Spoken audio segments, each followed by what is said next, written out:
வணக்கம் மக்களே, குழந்தைங்களுக்கு ரொம்ப பிடிச்ச ஒரு ஈவினிங் ஸ்நாக்ஸாவோ இல்லை நைட் டின்னருக்கு இதை செஞ்சு சாப்பிடுங்க. அவ்வளோ டேஸ்ட்டாக இருக்கும். ஸோ மோமோஸ் தாங்க இன்றைக்கி செய்ய போகிறோம். எப்படி செய்யலாம் சொல்லிட்டு தெரிஞ்சுக்கலாம் வாங்க. அதுக்கு நான் 1 கப் அளவுக்கு மைதா மாவு எடுத்துக்கிட்டேன். 1/4 டேபிள் ஸ்பூன் அளவுக்கு சால்ட், 1 டேபிள் ஸ்பூன் அளவுக்கு ஆயில் ஆட் பண்ணிக்கலாம். ஆட் பண்ணி நல்லா தேவையான அளவுக்கு தண்ணீர் ஆட் பண்ணிவிட்டு ஒரு பூரி சப்பாத்தி மாவு எந்த அளவுக்கு பிசையுமோ அந்த அளவுக்கு பிசைஞ்சு வச்சுக்கலாம். இங்கே பாருங்கள், மாவு நல்லா பிசைஞ்சு வச்சாச்சு.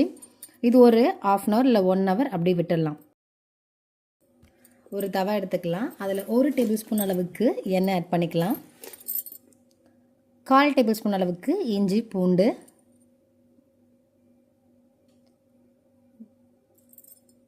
சின்ன சின்னதாக நறுக்கிய வெங்காயம் இதில் சேர்த்துக்கலாம். ஒரு பச்சை மிளகாய், வெங்காயம் பச்சை மிளகாவும் நல்லா மிக்ஸ் பண்ணுங்கள். இது லைட்டாக வதங்கினாலே போதுமானது. இந்த கண்ணாடி பதத்துக்கு வந்தாலே போதுமானது. இதில் 1 கப் அளவுக்கு கேரட், 1 கப் அளவுக்கு கோஸ் இதெல்லாம் சேர்த்து ஆட் பண்ணிக்கலாம். 1/2 டேபிள் ஸ்பூன் அளவுக்கு மிளகுத்தூள், இதில் தேவையான உப்பு ஆட் பண்ணி நல்லா மிக்ஸ் பண்ணிக்கலாம். சேர்த்து நல்லா மிக்ஸ் பண்ணுங்கள். கொஞ்சமாக பார்த்திங்கன்னா இந்த கோஸும் கேரட் எல்லாமே வதங்கணும். லைட்டாக வதங்கணுமே நான் 1/2 டேபிள் ஸ்பூன் அளவுக்கு சோயா சாஸ் ஆட் பண்ணுறேன்.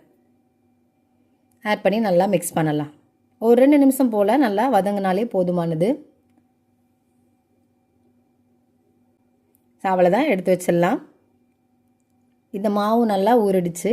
இது சின்னதாக பார்த்திங்கன்னா நம்ம எப்படி பூரி மாவு போடுவோமே அதே போல் பண்ண ஆரம்பிக்கலாம்.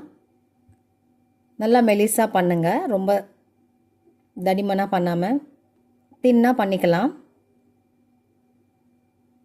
பாருங்கள், ரவுண்ட் ஷேப் பண்ணியாச்சு. இதில் அந்த மசாலா எடுத்து நம்ம வைக்கலாம். வச்சுட்டு 2 கையால் இது போல் மடக்க ஆரம்பிங்க.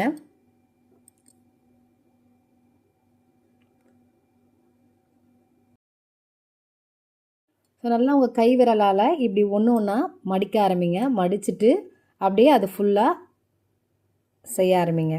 செஞ்சுட்டு அதை ஒரே சைடில் கொண்டு வரணும். நல்லா மடக்குங்க. மடக்கிட்டு அங்கே சுற்றி எல்லாமே இப்படி செஞ்சுட்டு ஒரு ரவுண்ட் ஷேப்க்கு கொண்டு வரணும். ஸோ அவ்வளோதாங்க. ஸோ மோமோஸ் இது ஸோ இங்கே பாருங்கள், ரெடி பண்ணியாச்சு. மற்றதே ரெடி பண்ணிக்கலாம். ஒரு இட்லி பாத்திரம் எடுத்துக்கலாம். அதில் எல்லாத்தையும் வைக்க ஆரம்பிக்கலாம். இந்த இட்லி பாத்திரத்தில் கொஞ்சமாக எண்ணெய் ஆட் பண்ணி வைங்க. அப்போ தான் கீழே ஒட்டாது அதில். சரி, நம்ம எப்படி ஒரு இட்லி வேகமோ 15 to 20 minutes இது வெந்தாலே போதுமானது. க்ளோஸ் பண்ணி வச்சிடலாம். அவ்வளோதான், பாருங்கள் 15 minutes ஆகிடுச்சு. எடுத்துடலாம். ஸோ ரெடி ஆகிடுச்சு நம்மளுடைய மோமோஸ். ஈவினிங் ஸ்நாக்ஸாகவும் இல்லை நைட் டின்னருக்கும் சாப்பிட்லாம். அவ்வளோ டேஸ்ட்டாக இருக்கும். பிடிச்சிருந்தா லைக் பண்ணுங்கள், ஷேர் பண்ணுங்கள். தேங்க்யூ.